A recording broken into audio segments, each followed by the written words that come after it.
Yes, people, what's up? Welcome to another episode of the Top 4 Football Podcast. And I've just realised we've got all four of us. When was the last time that happened? 2 weeks ago. No, Yeah, no, it it was didn't. before Jack went No. away. Did we do it as a four? Oh, Yeah. I Yeah. flopped that there. I thought it was just me, Rob, and Nath. No, Oh, I was This is away. I was away oh, this is last week, good.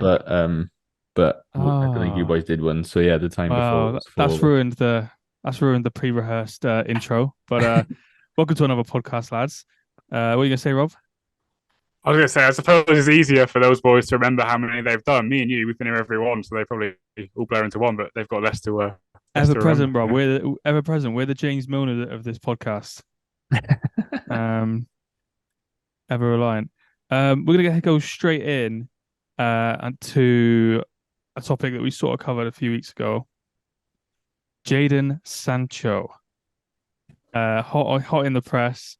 It's one of those stories where I'm trying to keep up with what's going on. By the time this comes out, even though Yoki's super quick on the edit, he could have apologized and he'd be back in the canteen by the time this podcast comes out. But who knows? I feel like he's only right to go to the resident Man United fan to sort of share his views on the situation. And I'm pretty sure you hotly tipped him at the beginning of the season, or you brought him up early in the season as well. So be interesting to see how you're feeling about it all. Yeah, I mean, I did say a lot of things in our first couple of episodes, which haven't turned out. We all did. Yeah, I mean, it's just a mad game, innit? Like predicting the future is surprisingly difficult. Don't you know what I mean? So, but yeah, I mean, this guy, man, like, I'm in two minds about it. Like, it feels like it's over nothing. Whether it's over nothing or not, I don't know, because obviously all we're hearing is whatever's in, being reported by the journalists on Twitter and stuff like that. So obviously, I think the biggest issue was Jadon coming out on social media saying he's been the scapegoat. He's been outed as like a big problem, not training correctly, whatever. Big argument. Now he's banned from all first team facilities. Today he deleted his Instagram. Really? I did. Yeah, I saw that earlier. Yeah, I don't know if you're aware, but he's taken himself all off of social media now, and he's getting shit for playing FIFA until 3 o'clock in the morning while on Yeah, his but wages or whatever. he's been getting battered as well. From all the screenshots I've seen where he's been playing, he's been losing like 4-1 in games. He's like not been playing for Man United. He's been online getting battered by random kids. So yeah, you could imagine why he's probably getting the abuse. Not that we condone the abuse by any means, but yeah, it's not a good look for him. Like I said, you can't dig your manager out in the media and expect to get away with it. The harshest of harsh punishments are going to come your way. And I think it's gone past that point now where he could have probably apologized and got away with it. But I think he's past that point of no return now. What's next for him? What do you think, Joe? Yeah, I mean, it feels like the bridge. I feel like he's finished now. He ain't coming back. Like, you'll get a move in January somewhere. But I'd be very surprised to see him feature in a United team again at this moment in time. I'm in two minds about it though, because I gotta be honest. I don't know if it should, but this reminds me of when Dele Alli kind of fell off the face of that Spurs team, falling out with Jose. But then obviously he's come out later on, and there was a lot of things going on behind the scenes. So.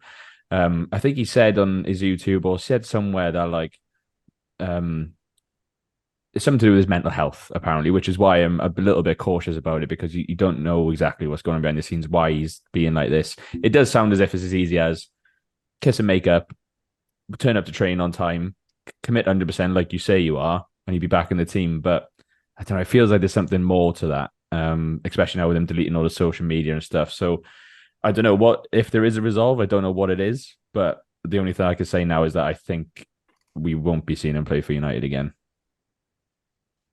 Which is mental, considering how long you chased him for longer than he's fucking played for you boys. It felt like you were trying to sign him for about 2.5 years from Dortmund. And for it to have gone how it is disappointing.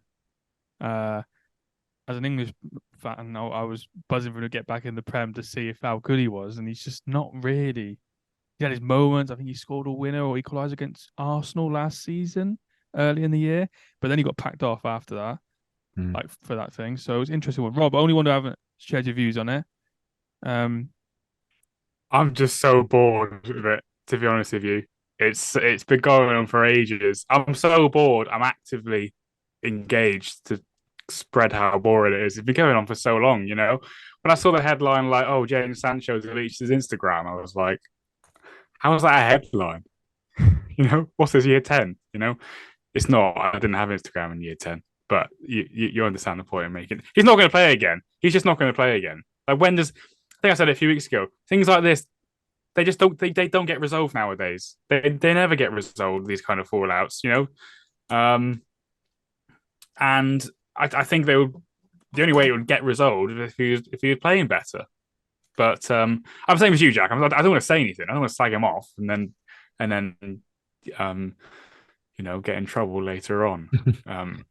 Yeah, it's just he's done, isn't he? He's done. So let's just say he's done. Yeah, there's just that case of just not knowing 100% exactly what's going on. Obviously, Eric Ten Hag as soon as he came to the club, he kind of made his intentions known with, the Ronaldo fallout. This isn't the first player fallout he's had since being at United. Taking the captaincy from Maguire, kind of making that statement there. So in a way, he's not fucking about. So like for Sancho just to try and, if he's holding his ground for any particular reason, then so be it. But this doesn't seem like the manager that will just eventually bend over, do you know what I mean, and give in. Like Definitely. he's his track record, he's only been at the club for not even 18 months yet, but he's made some statement moves already. So to go head to head with him on it seems a little bit silly. Maybe he's just pushing it now. Like maybe he's got to the point like Ronaldo, who's going to push it so far, force a move away in January so he can start fresh. But yeah, it's not a good scenario. That's the thing. He's pushed out Ronaldo, the massive player that he is. He's taken on Maguire, who's all right. He's a big old fucking shithouse, but he's also the captain of Man United. He's gonna be like Jadon Sancho, not a problem. Literally, like who are you? He's like, I've got rid of two. He's not got rid of Maguire, but do you know what I mean? He's put Maguire in his place completely, and like, do you know what I mean? Not phased by it. So, yeah, I think would be interesting just to sort of, because like you said, by the time it's could completely change, or it could be sat in the reserves now till January. Is where do we all think he's gonna end up in January? I know we said it's hard to predict the future, but where do we think he likely goes? I think he stays there. Like he's on 350k a week. He's not going to get that anywhere else. And how many years he got left on his contract? Well, didn't he sign a 5-year deal when he joined? Hmm. I don't think he goes on a permanent. I think he goes on loan, and he still gets. They'll loan him out, and he still gets the pay. That's sweet 350k a week to play FIFA at the moment. Yeah, I genuinely think he's going to go to like a Galatasaray or a Fenerbahce. I knew you were going to say a Turkish. I know. So biased for the Turkish. I just think he fits the profile. I think he fits the profile. It's not a bad show. Yeah. I think I could see him more going for like the problem is it depends how bad Man United are doing at the time if January comes around, because some of these clubs might be rivals of theirs, but like a West Ham, like do a Jesse Lingard like for a few months. Rob, I think we were chatting yesterday about this. I'm not trying to claim it. You said Aston Villa. If Aston Villa is still in Europe, I mean, one of them like it could be interesting. Apparently, he doesn't want to go to Saudi. Apparently, it's come out that he's not interested in that move, which is good. Back to Dortmund, could that be an option for him? He loved it there. I don't know why. I don't know why. It's interesting that Dortmund would be loving it. They must have sold him. They'd be like they're getting him back on a loan after they're just selling him for so much. It's like Juve re-signing Pogba after like that massive deal. It's very Shinji Kagawa. Yeah, very Shinji Kagawa. Yeah. All right. Anyway, well, like you said, it's moving topic, so we'll just see how it develops, and maybe in a few weeks we'll have another Jadon Sancho update. Another topic we wanted to briefly touch over is, and I feel like this could be a theme throughout the season, and not just the season. It could be for like 3 or 4 years if we carry on doing the podcast. Is what the fuck is going on at Chelsea? It's wild. It is wild. Where does anyone start there? Yeah, incredible. Now they've had injuries, lots of injuries, right? And you look at their bench for games, you think they have not spent £1 billion in a year or whatever it is. But to be, what is it? Have they won? They've won 2 out of their last 14 home games. And you go back to like where Jose was there, and he didn't lose a game under him for like 4 seasons or 5 seasons, and other managers creating like a fortress, but like 2 wins in the last 14 home games is shocking. Yeah, I thought I heard something worse than that, where it's 2 games this calendar year in 2023. Like that's all they've won. It might well be.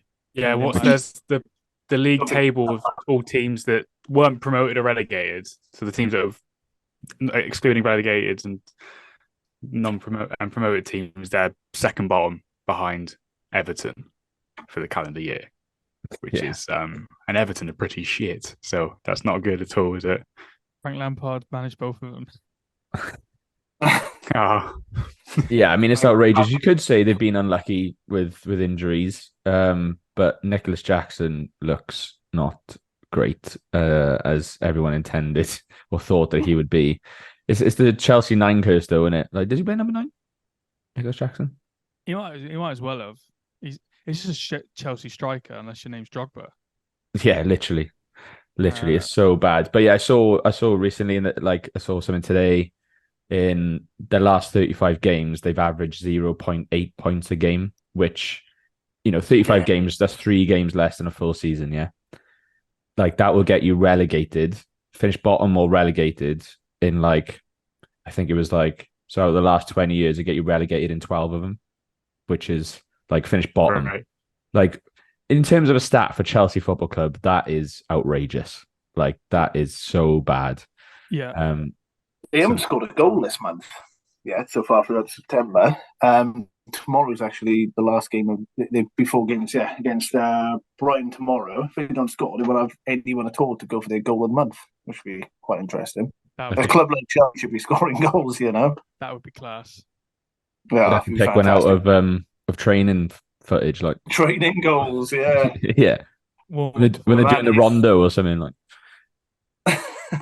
So I think I definitely had him in my top 4, and I'm not going to go back on it yet because I can't. But yeah, I had him 4. I don't know if Jack had him in the predictions. Nathan, I don't think you did that episode, but yeah, I don't think I was there. Where do we actually think they're going to come now? Because I think they're 14th or 15th right now. You think 8th? I actually think if they finish 8th from here, that'd actually be really good. Yeah, it's still early days, isn't it? What game? How many games done? 6 or 7? Yeah, 6, yeah. It's a lot of season left, and I think they'll get to 8. But they need. I reckon. I don't know. I got a feeling they're going to sack Poch. I reckon. No, they won't yet. They can't sack him. No, I'm not saying they would. I'm not saying they wouldn't because Todd Bowley. There's nothing to say that you wouldn't do it. But if anyone's going to get him going with a young team and get him on some sort of form, whether it's next season or the end of this season, I think Poch is the guy. Where do they go if they get rid of Poch? Where do you go from there? Where do you go after that? I don't know. I don't. No idea. And who if they sack Poch early, who in their right mind goes there? The special one. That's it. Jose's the only one who can save him, I think. Now I'm into it. Sack Poch. Bring him back. So I've actually got my predictions here. They're in my notes where I've done my combined 11, which we're going to get onto shortly. I had them 4th. I did have them 4th. Yes, so did I. And finishing above Liverpool as well. We all just blindly backed Poch without realizing he hasn't got a good team. Yeah, if I'd known they were signing Cole Palmer, I might have left him out the top 4. But... yeah, it's crazy. Like I said, with Nkunku when he comes back, Broha played some minutes. He came on the weekend, so that's promising. I don't know how long. I can't remember how long Nkunku's out for, but I think it's another couple of months. Yeah. Obviously the back line, they look really poor against Villa. Obviously that red card didn't help, but I don't know. Poch is saying, I think he said in his presser that he hasn't got the capacity to deal with the fixtures and the expected results at the moment. So I think he's majority he's blaming it on injuries, which is quite not I saw a list of it and there's at least 15, 16 first team players on there. Do you know what I mean? So it is quite heavy, but yeah, it's a tough time for Chelsea for sure. Very, very tough. And just when you think it can't get any worse for Chelsea, they just seem to keep outdoing themselves. Do you know what I mean? Towards the end of last season, now this season as well. So let's just see how bad it gets. But I do think Poch will turn it around to a degree. But we'll have to see. Now we had a couple of weeks off. We didn't really do an episode last week, so we have an extra long time to sort of think of a new concept for the podcast. And we've decided just to go for a combined 11, like we did a couple of weeks ago. Huge game on the weekend, and when I mean huge, I mean going off arguably two of the teams who've played the best football so far this season, or they're definitely like two of the best footballing sides so far this year. Spurs versus Liverpool. I'm so excited to watch that game, but we are going to do a little combined 11, and then maybe after the combined 11, we can talk about how we think that game's actually going to turn out. So, I don't, because I got the mic, I don't have to go first. So who wants to go first? Let's go Nath for his. Oh, Rob, did Rob want to go first? We'll go Rob then. No, it's okay. Now, Rob, go on. To give us your combined I'll go first. Tottenham and Liverpool 11. Before we get into it, just to clarify, so this is for right now, yeah? This is for right now, not Right last. And what formation are we all playing? 4-3-3? I always go 4-3-3. I do. Nice. That's makes it easy for us to compare. Let's do it. I was going to go off on a brief tangent before I started because I was thinking about goalkeepers quite a lot today. Can you guess the three goalkeepers with the least amount of saves this season? One of them you won't get. Two of them you probably won't get as well, but it's quite funny. Least amount of saves. Nana. No, Nana's quite far up there. Really? Alisson. I'll give you the lowest one. It's Robin Olsen. He's got one save because he only played 9 minutes. Right. Oh. The least amount of saves. Yeah. Nick Pope. No. I'll give you a hint. They both play for the same team. It's an interesting one. Oh, Is so it? it's Ramsdale and Raya. Yeah, isn't that mad? They That is got mad. two least amount of saves the whole season. Ramsdale 360 minutes, Raya 180 minutes. Not very good, is it? No. Not at all. Not at all. Anyway, so in goal, I went for Alisson. I looked at the Spurs guy, and I find this Spurs guy very interesting because every time I see him play, I'm like, wait, where the fuck did he come from? You know, he sort of came on under cover of darkness one day and sort of just popped up and started playing. There was no hype around him. You look around his career history, and it's all those random Italian teams where it's like you'd wear their shirt, but you don't know anything about the team, where they are, or anything like that. You know, but Alisson is probably Premier League legend now, probably. So I'm going for him. I've got Trent in right back. I've gone for Virgil van Dijk in centre back. He'll probably captain this team. I've gone for Romero as my other centre back, and I don't have anything to say about that. I think he's quite good. I think the Spurs defence very hard and so the whole Spurs squad is quite difficult because there's a lot of fresh people. You're judging them on 6 games where you're judging some Liverpool players who are potentially Premier League legends. I'm going to stick Robinson in the back, so that's 4 out of 5 Liverpool's. The midfield, I'm going for James Maddison. I'm going for Alexis McAllister, my second World Cup winner. And I'm putting Basuma in, but I'm not going to lie to you. I would like to put Højbjerg in there. But I just get shit after last time. Yeah, I like Højbjerg so much. You got a lot of riding on this combined 11. I should have said at the beginning, Rob. This has got a cook for you. It's way better than the other one. Yeah, you've done well, unless you stick someone rogue up front. Sorry. Okay. I'm going to go. He just changed. He just put Richarlison up front, didn't he? Just a bit of physical humour. Boys, for the YouTube viewers. I put Mo Salah in there. You made that. And I'm going to play Son. Wild card. Oh yeah, as if it was going to be any doubt about Salah. So I've put Salah. I put Salah in there. You know, on the right as well. On the right. On the Yeah, right. on the right. Oh, Son. make sure he's on the right. Yeah. You finished? Can I continue? Is that? Yeah, yeah. I'm going to put Son up the middle, and I'm going to play Darwin Núñez on the left. That is outrageous. That's rogue. I mean, right. So You're taking two. I don't know where to start with that one. Why are you playing Darwin on the left? Because I really like Son in the middle when he's played there. But if you play, and Son look, plays on the left more often than not. yeah, he plays on the left more often than not. And then you Son's start, best position is left wing. Let me just Nate, clarify has- that. Nate, I didn't say. Nath, has not Darwin left wing, ever? but I'm saying in has Darwin the ever played on the void left? that Harry Kane's Darwin, created. Darwin has got played Son on playing. the left. Fair. I've seen Darwin play on the left with Gakpo in the middle, with Jota in the middle. So yeah, he has. He's really fast. Let's be fair. Like he's got to be one of the fastest players in the league. I'd put him down as bold claim. But yeah, He had the fastest recorded time last season. he did. Yeah, and that's right. But he should be in centre forward, to be honest. If you're going to play him at his strongest position, centre forward, causing absolute havoc.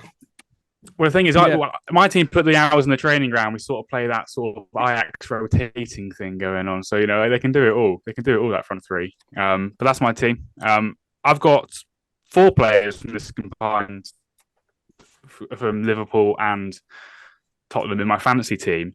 And I realised 3 of them don't make my combined 11. Brennan Johnson, Richarlison and Diaz. So I've got a lot to think about. So am I right in thinking you've only got 4 Tottenham players in the combined 11? Correct. Interesting.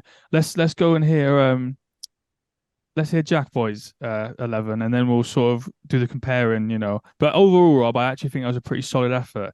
Thanks, James. Couple of interesting points which we can get into once other people's teams come out. So my team only has one change from Rob's, and it's a different Liverpool player. So mine is Alisson, Trent, Virgil van Dijk, even though he's been poor this season so far, if I must say. Romero next to him and Robbo. Exactly the same so far. Now in midfield, I've got James Maddison, Basuma, and instead of McAllister, I've gone for Szoboszlai. I just think he's more composed. He's less risky. McAllister loves a card, gets sent off here and there. But from what I've seen of Szoboszlai so far, in that position, he's silky, bro. He is silky. Yeah. Great on the ball. Also, like, you got Basuma, Maddison, and McAllister. I mean, it's quite a short midfield, isn't it? That's the problem. So yeah. So I got Basuma and Szoboszlai kind of like a double pivot. Do you know what I mean? And then Maddison just balling out this season. What a signing! And then I've gone Salah, Son, and Darwin, and I think that is the best combined 11 you can make out of these two teams. All things considered, so very similar, but Szoboszlai. I hope I'm saying that right. I don't know. Szoboszlai in for Alexis McAllister. Yeah, I think you are saying it well. I wait till you get to my pronunciation of it. I'm going to butcher the fuck out of it as usual. So, I love it how you got Darwin in there because you gave me shit for fucking having it, and then you fucking say you don't even start for Liverpool, and now you've got him in a combined 11 for Liverpool and Spurs. Is that because of how he started this season? Yeah. Yeah, he's better than Gakpo this season. He scored, bro. He's coming clutch, big time, right? And I am hating saying this right now, like I'm furious. Yeah. But he's doing exactly what he's there to do. So I can't not. I'm putting my bias aside here. I can't not put him in at the moment. In the minutes he's played, I think he's averaging somewhere around a goal or assist every 50 odd minutes. I think it's Bro, that finish on the weekend, by the way, he missed a sitter, but. He did, he literally other finish, mustard. So, yeah, that's my team. Yeah, no, very, very, very good team. I don't know whether I should go next or Nath, because I just feel like Nath's going to smash out all 11 Liverpool players. So I'll go, and then we can hear it from the unbiased Liverpool fan. Got Alisson in goal. I think we've all agreed on that, unless fucking Nath does a madness. It got tricky for me here. But I went for Trent, despite some of my previous comments around the bloke. Van Dijk, who only just got into the team. Van der Wiel is who I've gone for. I've absolutely butchered his. Van der Ven. Van de Ven. Van der Ven is what I meant to say. I just felt that Van Dijk has lost a lot of pace since he's had the injuries. Romero's not the quickest, and I just thought having him, he's a super quick 21, 22-year-old defender. I just thought, and he started really well. I know he's not been there long, but I just thought him next to Van Dijk would be the perfect sort of thing. And it's the sort of, Dutch connection going on there. And then I really wanted to fit Pedro Porro in my team, but he is a right back, even though I'm sure he could play left back. So I reluctantly put in Andrew Robertson, but I really wanted to somehow get. I gotta be honest, I was this close to putting in Porro over Trent. Yeah, well, that's the thing. But I felt like you couldn't not pick Trent because like he started quite well, I think. So, yeah, and then Sumo in midfield. Shazalai. You know who I bet. You know who I bet. James Maddison. James Maddison, Salah, Darwin, Son. So we've all pretty much, we're all sort of the front six midfield onwards, apart from the McAllister so far, deviation from Rob, which is not a howler in any way. Do you know what I mean? That's World Cup winner. We've all. I thought the strike force. I mean, I was pretty close to trying to get Diaz in. I was almost thinking maybe putting Salah down the middle and getting Diaz in there. I don't know if anyone else has thought about that so far. Well, I thought about putting Son down the middle and Diaz on the left. So Salah, Son, Diaz. Not Darwin down the left. No, fair enough. God no. So at this point, we'll go to the Liverpool fan.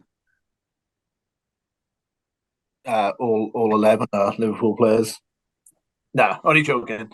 To be fair, it's pretty much similar to yours. I was going to put Van de Ven in defence, but again, Alisson, Trent, Robbo, and Van Dijk. Up front as well, I was going to go Son on the left, Darwin in the middle, and Salah on the right. Only difference I have is in midfield. I do want to stick with Maddison there, but I do like the McAllister and Szoboszlai dynamic going on. I was praying that you weren't going to put in Endo then. I was like, you're going to put in Endo as a holding mid. That's a fair enough. Do you know what, Nath? Because I wasn't far off because I thought Basuma's got to go in there to like win the ball and that. But I was thinking McAllister, but I just thought that midfield's going to get run ragged. Yeah, McAllister's been absolutely in that CDM position. He's been absolutely fantastic where he's at the play this season. Even he's meant to be an attacking midfielder. They've stuck him in CDM, and he's doing an absolutely fantastic job. So, at the moment, I'd probably pop him in there instead. But that's probably my bias as well, kicking in. Bit of a damp squid this one, lads, because we've all sort of agreed with each other, apart from like nothing too controversial. I knew I should have put Højbjerg in. I should have just done it. I was half tempted just to stick in Richarlison number 9 for the bands. Like, I thought one of you would squeeze in Brennan Johnson just for the Welsh connection. I thought Nathan was going Harvey Elliott. Do you know what I mean? I was thinking Harvey Elliott, to be fair. he is one of the best under 21-year-olds in the world. I think he's into his prime. I think the only thing that I'm still a bit unsure of is Romero next to Van Dijk. Because my reasoning to not put McAllister in was that he can be quite erratic, and I've got Chris Romero in. Like, he's a walking red card. Do you know what I mean? But I just think as an all round defender, like he does a good job. Apart from the two howlers, got 2 goals as well this season. Yeah, scored twice. So yeah, I think he's the only one I would put a question mark. But yeah, we're all on the same page. Fine. But for me, the question mark is not Romero. The question mark is Van Dijk. He's not the defender he used to be. No, he's been poor this season. So for me, Romero and Van Dijk were fighting out for that second spot in my team. I wasn't thinking. Yeah, that's fair. So, yeah. Wait till the weekend, baby. Let's see what the score is. Any predictions for it? Well, we'll put those teams up online, maybe. Make sure you make Darwin on Rob's team absolutely massive yolk, just so everyone can see that he's on the left. I don't know. I think Spurs are going to win. I'm fully back in the Ange Mobile. the Ange Caravan. I'm fully backing it. I love him. Um, I absolutely love him. Go on, give us the score as well, then, James. What do you think? Score. Is it at Spurs? Yeah. Yeah, it is. I'm gonna go 3-1 Spurs. Wow. 3-1 Spurs. What do you think, Rob? I think I'm going to have to back another 2-2, I think. These are my two favorite teams to watch this year because they just bloody love comebacks. So I just want some messy goals, really. But I think we'll get a few. So I'm going 2-2. I can't call it. Yeah. I was also going to go 2-2. I think it's going to go very similarly to the North London derby on the weekend. I think stick with the theme, innit? They've had is it 3-3-1s on the bounce? 3-1 Liverpool. Okay, all over the shop there. It'd be interesting. I think both teams. There's no point. Like we've already got enough predictions already wrong, and it's not even October yet. But both teams, they could be on the cusp of a really like solid, good season, or there's a lot of excitement behind both teams. Why it's good that they're playing each other right now. Do you know what I mean? I think it's hopefully. I thought this going into the Arsenal game, Arsenal Spurs, I was like, it's got to be a good game, and often it's not, and it was. But I think the same. I think there's going to be at least 4 goals in this game on Saturday. Like it's going to be carnage, and I look forward to watching it.